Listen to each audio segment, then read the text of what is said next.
Jina anaitwa Tumamisi Ali maarufu Meni.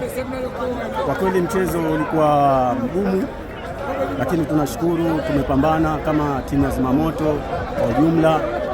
Mwenyezi Mungu katujalia tumeweza timu yetu kuipatia ushindi, na tunashukuru vile vile washabiki wetu ambao wanakuja kutusapoti, bado wawe bega kwa bega na sisi ili mradi timu yetu kufika kwenye malengo mazuri. Kiukweli nashukuru na nazidi kuendelea kujipongeza mimi mwenyewe, kwa sababu bila jitihada ya wenzangu pamoja na mimi mwenyewe nadhani tusingefanya vizuri, lakini nashukuru kwa wenzangu wamefanya jitihada na mimi mwenyewe nikafanya jitihada.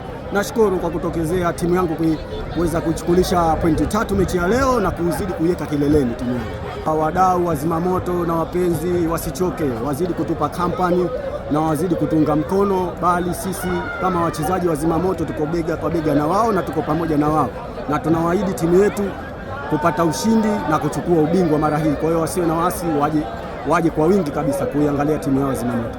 Inshallah. Asante.